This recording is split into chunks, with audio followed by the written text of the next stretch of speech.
Hey, how's it going, ladies and gentlemen? How are you doing today for Wednesday, August 15th, 2018? Yes, it is.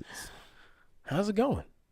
Listen, I'm good. I got no sleeves today. Yeah, what's going on? Is it, You know me, I'm usually dressed up for the show. is it laundry day? I like to know, we got our games, so I just said, our game's at 5:45, which as soon as we're done here, so I said, I'm going to be prepared. It's true. I was going to go shirtless, and TK denied me that fact. I did not. In fact, Actually, he told me to do I was it. trying to encourage you to go shirtless. I know, we can't do a shirtless day yet. Not yet? Not soon enough, my friends. Okay, Soon enough. Ladies and gentlemen, thank you for tuning in to another episode of Talking Trends with myself and Tony. If this is your first time tuning into the show, of course, we find some interesting news articles across the globe and we bring them to the comfort of your home, wherever you may be listening to this fine, fantastic podcast. And unlike a lot of podcasts, this is done live. So everybody in the chat, we always like to hear your comments, opinions, and thoughts on the stories that we'll be covering. Don't wait for us to ask you about it. Just say what's on your mind. Yeah, we want to know. Exactly. Yeah. Don't wait for questions. No, just be part of the convo. Just blurt it out. Yeah, I love it. Yeah. Let's tell them what we're going to be talking about today. Shall we? Yes, we shall. All right, let's see what's up. First up, Puerto Rico. Puerto Rico. Oh, Puerto Rico. Oh. They finally have their power back. I was going to say it must be about the electricity. 11 goddamn months. Dude, what in the world? I don't know. All right. Yeah. Chicago. Yeah. In the news for, again, just... it's not good. It's not good. No. Police and officials are now apologizing. Yeah. Because they set up a bait truck. Yep. In a predominantly black neighborhood, and people are kind of mad at it. They're not pleased. No. On a lighter side of things, starting to come up a little bit. It's a story that takes a lot of twists and turns, a lot of emotional ups and downs. Right. But the teacher that is pictured here, again, seems to be Teacher Week here at Talking Trends. Yeah, what was of a teacher story here? Yeah. This guy pictured here, he recently got cancer. And he ran out of sick days. So what had happened, a whole bunch of teachers from, I guess, across the country somehow donated their sick days so he could continue treatment without losing his job. Dude, that's crazy. That's good. That's awesome. Right? Yeah. And finally, wrapping up today's show. Yeah. The Cat Cafe. They're in a hairy situation as there it is. Yeah. God damn it. Yeah, you know it was coming, baby. Oh, boy. You can't deny people in wheelchairs. I guess this place can, though. They did, and they're feeling the claws of society digging in. Oh, my God, Tony. It's the no sleeves. Something's wrong with me. The blood is rushing where it normally wouldn't run. Unbelievable. It's all good. Jeez. Yeah, they're running out of lives. That's the last one. Okay. I'm sorry. Anyways. All right. Let's go. And before we get each show started, we'd like to wish everybody out there more life. And in that case, anybody celebrating a birthday, happy birthday to you. Yeah. And to anybody celebrating a birthday, we always like to wish that upon you. And also, in this case, we like to wish our celebrity friends a happy birthday. They're human, too. Yeah. And my number one celebrity friend, I have to say, happy birthday to the iMac. Yes. Turning 20 years old. First appeared in 1998, apparently. That's crazy. It's kind of gross. It's a little gross. God damn it. Yeah, we're getting up there. Yeah. So 20 years old for the iMac. That's when the first one was sold. It's crazy, 1998. So, yeah. Happy birthday to one Jennifer Lawrence. Looking delicious at 28. I thought she was a little bit old. So I thought she was over 30 already, but no. Jennifer Lawrence? I think I'm thinking of somebody else. Who are you thinking of? I don't know. This is Hunger Games, Jennifer Lawrence. Like... Oh, you're thinking about... no, I know who you're thinking about. It's not... Yeah. Like Aniston, maybe? Yeah. Yeah, okay. You're on the wrong page. Okay. It's all good. Happy birthday to Joe Jonas. Yeah, 29 years old. Speaking of Chicago. Happy birthday to one Chief Keef. Yeah, turning 23. Happy birthday to Ben Affleck. 46. And finally, happy birthday to one great Anthony Anderson. The funny man, turning 48 years old. Yes. And let's get today's show rolling. First off, Puerto Rico. Officials say all the island has power. How many years later? How many months later? 11 months. Yeah. Basically, just in time for hurricane season again. Yeah, exactly. What the hell? Yeah, I don't know. When did that hit? I'm wondering because it's like been almost a year since it hit. It's honestly pretty much. That's ridiculous. It will be like another month before the whole anniversary of that. So frustrating. So power has been restored to all of Puerto Rico for the first time since Hurricane Maria struck nearly 11 months ago, officials said Tuesday. The island's electric utility announced that crews working in the southern city of Ponce reconnected the last neighborhood that had been offline since September 20th, since the storm knocked out the U.S. territory's power grid. One resident said he was looking forward to no longer having to use a generator to light his house. That's a good goal to have. Yeah. I would say. No more lamps, no more candles, no more extension cords. He has said as about 24 power workers completed the connection to his home. The Ponce neighborhood was the last to be reconnected to the grid because of landslides, and rough terrain made it difficult for crews from the electrical authority contractors to reach the area to make repairs. The island-wide outage was the longest continuous blackout in U.S. history. Totally. Well, it's not the U.S. though. Puerto Rico's not U.S. I think it's in U.S. territory. I don't know how it works. Okay. I'm not a. You're not a geographical historian. I'm just relaying the news. I don't know. Fine. It's not my scope of practice, Tony. In the history of the U.S., it'd be the long. Yes. Yeah. That's a long ass time. Repair crews are still working to make upgrades, and Crazy. outages are still regular occurrences. But goddamn, ladies and gentlemen, can you imagine no power for 11 months? I get upset after 11 minutes. That's what I'm saying. Like, I'm super pissed. I'm like, I go crazy when this is like, I'm stressed out when this is going on 1%. My phone, I'm holding my phone in the air. You got the new phone. You got a new phone. You're good now? Yeah, I'm good now. But I get mad, and I'm unbelievably stressed when I start seeing that battery go. He's very upset the other day. Very low. So I can't imagine the frustration that these people must be feeling. The thing I don't understand, and you saw a lot of, he said it's the U.S. territory, Irvin said. Okay. My bad. Yeah, Tony. What the hell do I know? Yeah. But the thing upset me, and here's the thing, is because a lot of celebrities were kind of they were doing campaigns, they were doing these things to try to raise money for Puerto Rico, get the lights back on, And we talk about a lot of people on here that have a lot of money. Yeah. You know what I mean? Like Jeff Bezos, Bill Gates, Zuckerberg, all these guys worth billions and don't know what to do with it all. I don't know. Is this something that money could have possibly made this go a little bit quicker? Or was this something that was just like Mother Nature created these landslides that would have been impossible to get to and took a while to get there? I don't know. For me, I just feel like if you had more of everything, it would have just been faster.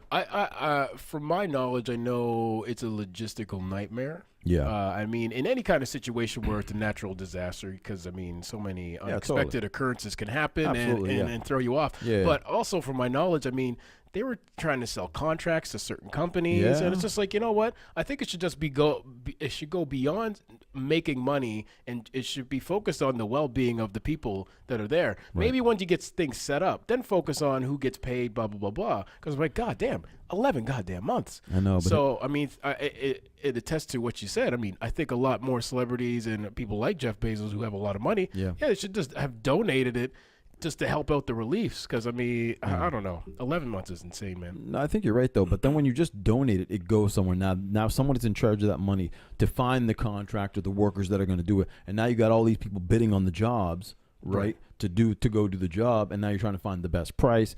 You don't know if they're capable. Just go down and help. What's up with the bidding process as you're sitting there waiting? Like, these people are in need. Like, I can't imagine being in a hospital and the power goes out, and, I mean, you're hooked up to, goddamn, a respirator or what have you. So, I mean, you need immediate results. You can't be in a bidding war to help save human lives. Come on, people. You're doing it all wrong. I don't think it works that way, unfortunately. I know. Isn't that messed up? Listen, 11 months? Listen, 11 months is ridiculous. It's insane. These guys should have stepped up. And also, the U.S. government got a lot of criticism for not doing enough. Oh, for sure. Yeah, I mean, so I mean, you want to go to the country that has all the resources and money to do it. Well, this is nothing new for them. I mean, you saw what happened in New Orleans a couple of years ago. Yeah, well, in their own country. In their own. Undisputedly, New Orleans is U.S. territory. Okay. Yeah. And you seen how that whole situation panned out, and it was horrible. Well, and, listen. And God, they're probably still recovering from that. So Too many black people in one area, you're not going to get the help you need. pretty much. Speaking of black people in an area. Yeah. Speaking of black people in one area. Yeah, well, these things are going to happen. And it's happening in Chicago, not power outages or floods or anything like that, but a bait truck. Yep. Chicago actually last weekend coming off a very bad weekend with, I believe, was it 12, I believe, deaths from gun shooting deaths this weekend. The violence there has been which is insane. crazy out of control. I mean, they used to be number one, I think, in the murder rate in the States, and it's very bad. Yep. But recently, this is something that kind of threw this neighborhood off. A joint investigation by Chicago police and Norfolk Southern Railroad that used a truckload of goods was left parked in Englewood as a lure for potential thieves has come under fire after video of the operation went viral. So somebody who was there taped the whhole thing, which is good. This bait truck, quote, operation is an unacceptable and inappropriate use of police resources, said one of the council members down there. In a moment where police capacity is clearly under extreme strain, these sort of tactics are the last thing we should be spending our manpower and energy on. I would agree with that. Yes. A video shot earlier this month was posted on Facebook page. Community activist Charles McKenzie appeared to show officers arresting a man after he allegedly broke into a bait truck in the neighborhood. People on the video argue that the community members are being set up for arrest. Police have often used bait vehicles to catch people in the act of committing a robbery or theft. Spokeswoman for the railroad police, which worked in the Chicago investigation, defended the Englewood investigation, noting these sting operations are tactics used by law enforcement to crack down on patterns of theft in certain areas. Now, we know what areas they were focusing on here. This was a very predominantly black neighborhood. The truck itself was a big 18-wheeler. With Nike written down the side of it. So you park a Nike truck right in the middle of a impoverished black neighborhood, and you don't know what's going to happen. Well, I think you know what's going to happen. Man. It's not a good thing. No. So they arrested 3 people in total. That's so not too bad. Well, not too bad, considering that it wasn't a very long thing. I think it only went for a few hours. Okay. But those people were ultimately released. So apparently what the police are trying to do, it was a sting operation to capture a larger organization that was stealing from the, what do they call them, down by the docks. Right. People were breaking into large containers down there and stealing massive amount of quantities of goods. So the question comes up, and what these activists were saying, listen, if that's the case, why are you parking this thing in a neighborhood where it's clearly not near the docks? That's what I was going to say. And this is a black neighborhood, and they have a lot of crime in the area. And you park a Nike truck unlocked, big Nike sign on the side of it, and what do you expect? You know, these guys are going on, the activists are going, listen, these people in this neighborhood are struggling to make ends meet, and you're basically parking a big golden goose right in the middle of their neighborhood and saying, don't touch. It's kind of like it's insane. It's a little bit of entrapment in some sense. Yeah, and that would be the argument. And also, I mean, devil's advocate, God damn it. Whoa. Here we go. Here we go. Easy. I mean, easy. How about you just be a good human being and not steal? I mean, listen. That's what I mean. If it ultimately will boil down to something, you could not go on the 18-wheeler with some shoes and just keep walking and mind your own business. I mean, ideally, yeah. Morally, you know. And Chicago police is catching a lot of heat because, like one of the activists said, listen, you guys should be concentrating, and the councilwoman said, your resources are up. You just had 12 murders over one weekend. Exactly. And now you're trying to capture people doing petty theft. That they're setting up. They're setting up. Yeah. So it's not even, it's not like you're not helping. It's not increasing the crime rate. You're setting it up. You're saying, here's free sneakers. Yeah. And then they're arresting people for petty theft that are going to just get off in a few hours. Right. Like, it's not solving the problem. No, exactly. They should be allocating that money elsewhere. Yeah. Into maybe some after-school programs or what have you, just to keep people off the street, to prevent them from doing bad things. I'm not saying that helps solve the problem, but I mean, the money should be better spent doing stuff like that, I think. It should be better spent, maybe more manpower. I guess the rate is for unsolved murders in Chicago right now. The rate is 80%. Wow.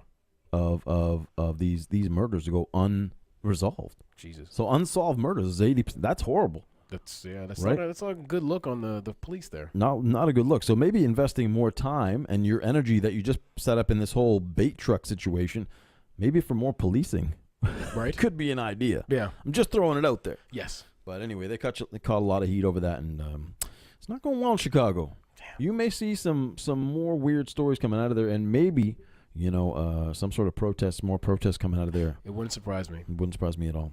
But what does surprise us? Yeah. Is you guys, of course, tuning in, and it's that time halfway through the show. We like to give you the Talking Trends roll call, Shouts out. and Tony usually does Blah, this. blah, blah, blah, blah. Yeah, there Thank we you go. guys for joining us. Steph's in the house. Cassandra's in the house.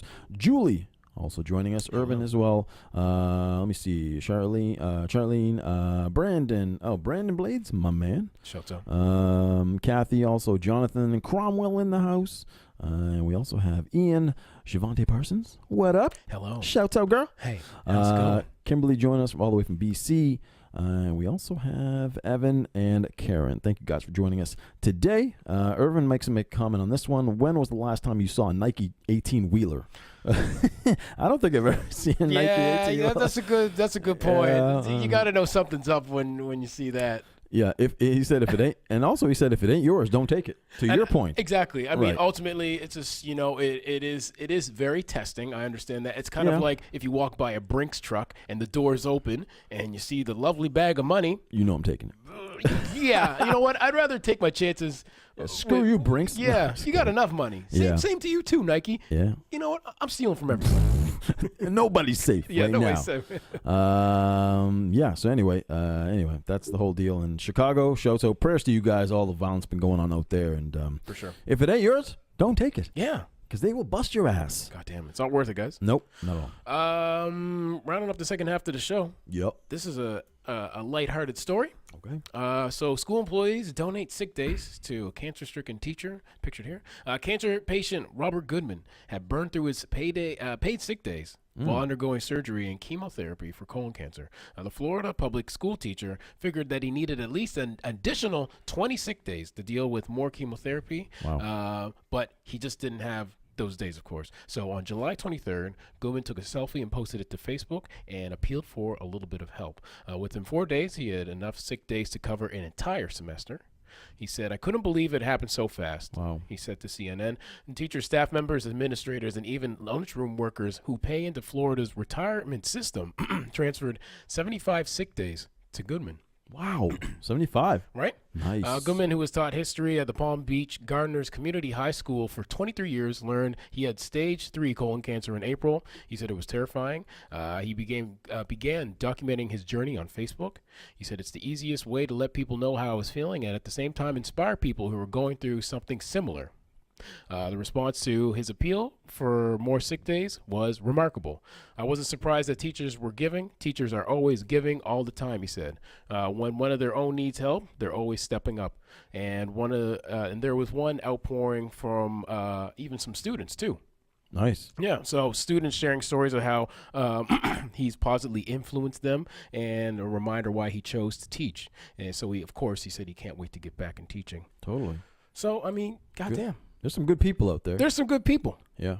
But my problem with this story is You got a problem with this one? I do have a problem. Ah, jeez. Come on, man. Well, bear with me. Okay. You When a got. person is State your case, man. Yeah, no problem. It will make sense, I think. All right. So in this situation, oh man, crunchy You all right there? throat over here, man. You okay there, Chief?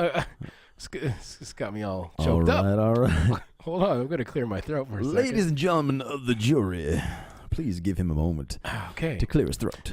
There we go. Yeah, you may address the court now. I may address the people of the Talking Trends Yes. community.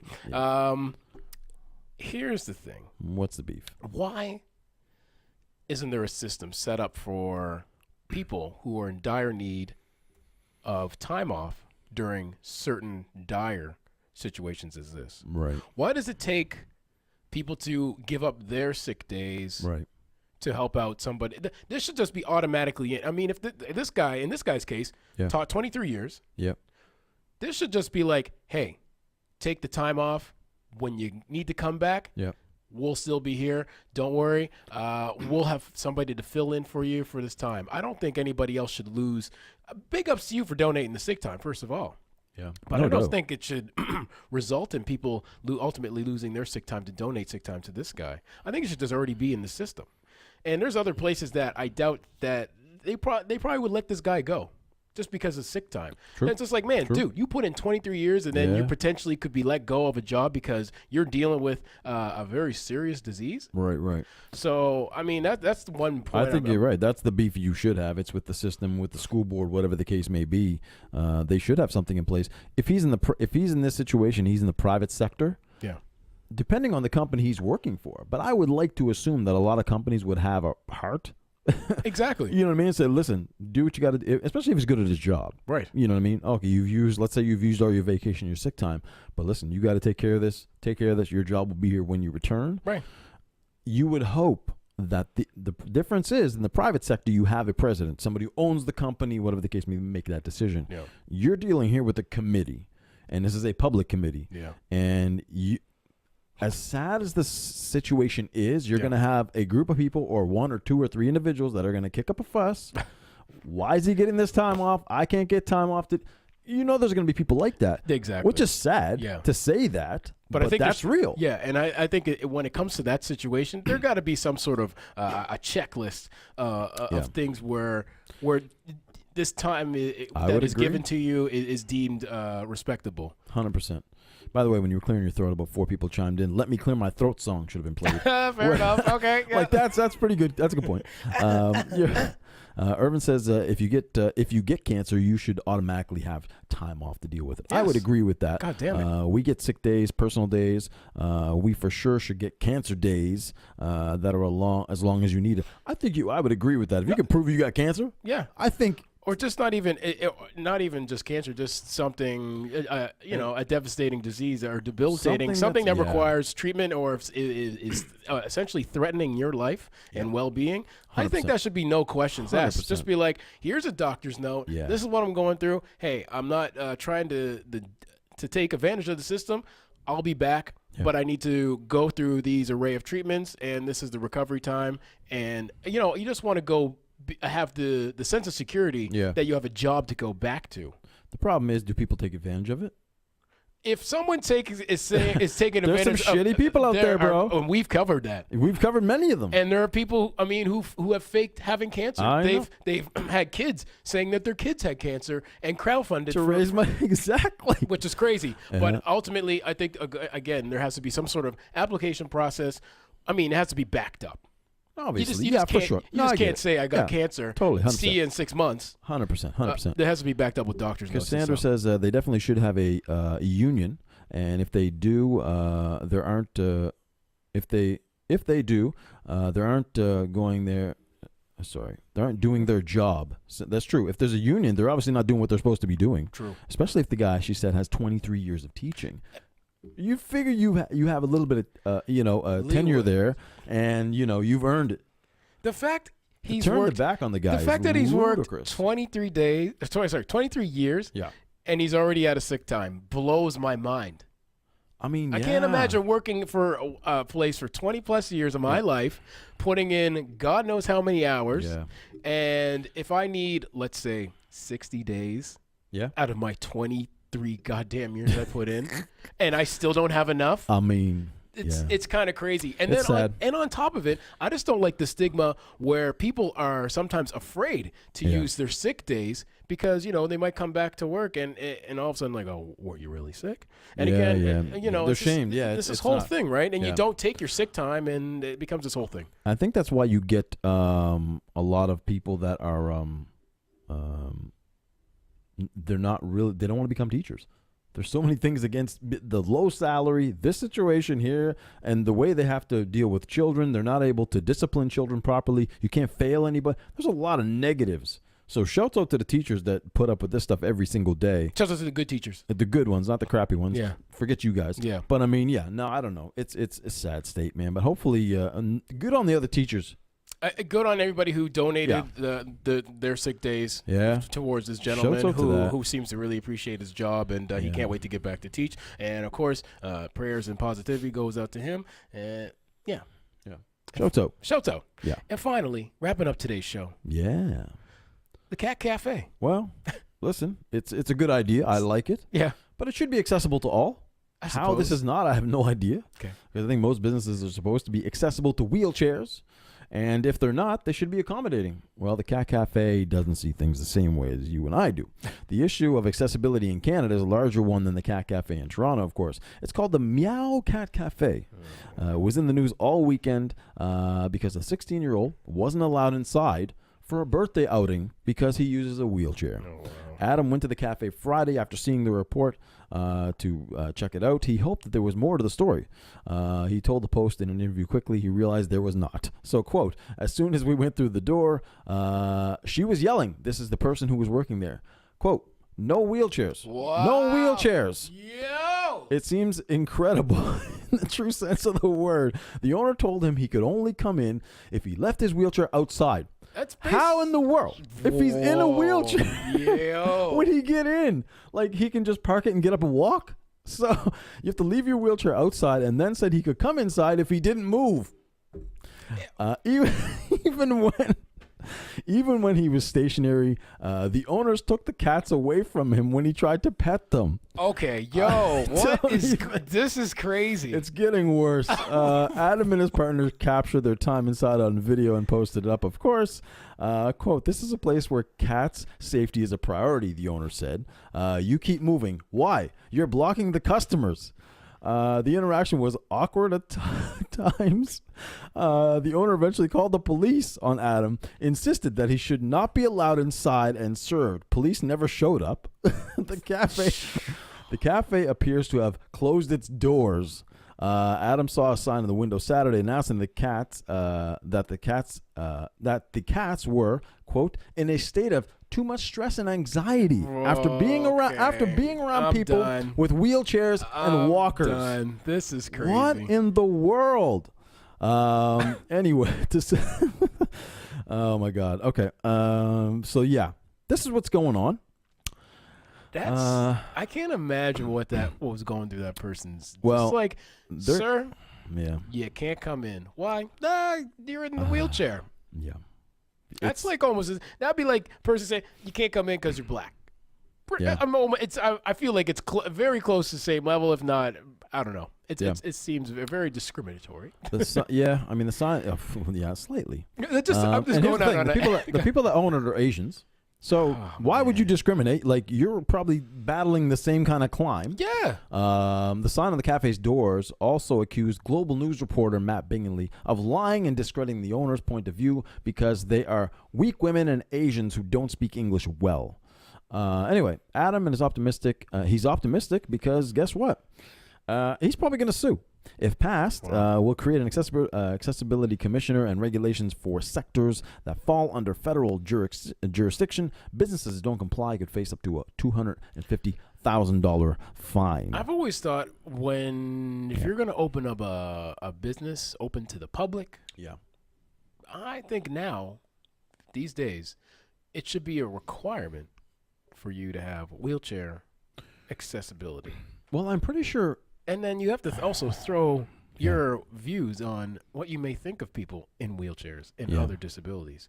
And if that is also the case, maybe you shouldn't own a business in the first place. Yeah, if you can't accommodate. Who else do they hate? I don't know. Man. Listen, I don't know. I'm not Asian. I'm not saying Asians hate everybody, but these people were not happy. These guys, man. They're way out there, man. Wow. People on here can't even believe the story is true. Is this fake news, Tony? No, this is a real deal, people. Yeah. So anyway, Cassandra says, do they serve chicken chop meow? No, that I don't know. Maybe these shots are well. Trust me, you should be doing it. So the cats didn't want to come back. Irvin says, yeah, probably not. They were like, I've had it with this place. I don't know. Listen, and also sad. It's in Canada. Goddamn. It's in Canada. It's in Toronto. Man. You know, if you have a business, like you said, it needs to be accessible. And you know what? It has to be. That's the law. It has to be accessible. And also, if people bother you, perhaps you should just hire like somebody else to work the. Yeah, maybe you should just didn't be there. The front line. Yeah, just sit upstairs and do whatever you gotta do. Yeah, And it's not that it wasn't accessible. They just didn't want the wheelchair in there. Like, eventually they got in, but they wouldn't let them move anywhere. They had to stay in one position. They wouldn't let them pet the cat. Like, dude, you guys, and now your doors are closed. Good for you. That's what you get. That's what you deserve. What the hell, man? Like, wake up, people. Anyway, reports they're back in China now. No, I'm just kidding. I would be quite happy with that. They opened up a restaurant around the corner. Yeah. The cats are still missing. Yeah. So, yum, yum. They call it yum, yum. But anyway, sad story. But, you know, good luck trying to sue them. If they're not there anymore, they're probably gone anyway. So, it sucks. Yeah. What sucks is we've come to an end. Yeah, it's the end of the show, unfortunately. It is what it is. Yeah. We got to go. Yeah, we got an important game to go to. Yes, we got a game in 15, but we will be back tomorrow. Yeah. So if you like what you saw today or what you heard, yeah, come on back. Yes. And we'll have more of it. 5 o'clock tomorrow, we'll be back. We appreciate everybody joining us today. Please like, share, do all that good stuff. Go check us out on all the platforms and make sure all your friends know about us. We would love that. Yes, we would love you forever if you did that. Exactly. We would. And we'll love you again. I'll personally send you a note, a Hallmark card. A virtual hug. Virtual and a physical Hallmark card right to your house. That's a good deal. Shop around, people. You can't beat it. And we are wheelchair accessible here. Exactly. We accept everybody of all walks of life. Yeah. So come on back tomorrow, same time, same channel. You know what's up, ladies and gentlemen. We appreciate your time as always. We're out. Peace.